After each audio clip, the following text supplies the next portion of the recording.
Hatto Xudo Qur'onda ochiq aytadi. Qiyomat kun shunday kunki, akalar, qadrdonlar, go'daklarni sochi oqarib ketadi deydi. Tasavvur qilyapsizmi? Shu kunda siz men bilan nimani gaplashasiz? Yo, men siz bilan nimani gaplashaman? Shuning uchun bu dunyo imkoniyat dunyosi. Bir-birimizni rozi qilib olaylik. Kechirim so'rab olaylik va ertaga ashuni rozi qilishim kerak deb deydigan ishni qilmaylik bir-birimizga. Orqamizdan gapirishni to'xtataylik, g'iybatni to'xtataylik.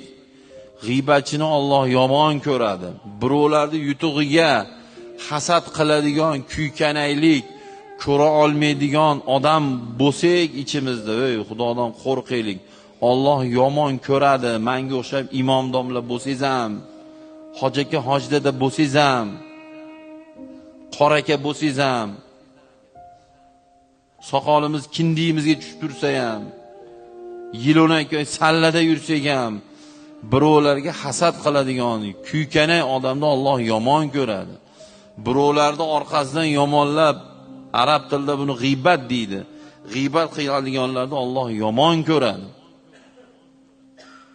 Birovni haqqini yeydiganlarni Alloh yomon ko'radi. Birovni aldaydiganlarni Alloh yomon ko'radi. Birovlarni kamsitib, o'zini katta oladiganlarni Alloh yomon ko'radi.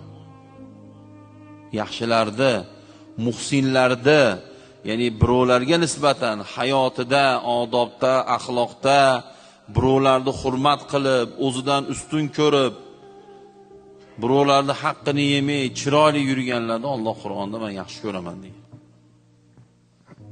Shunday bo'laylik, amalda musulmon bo'laylik.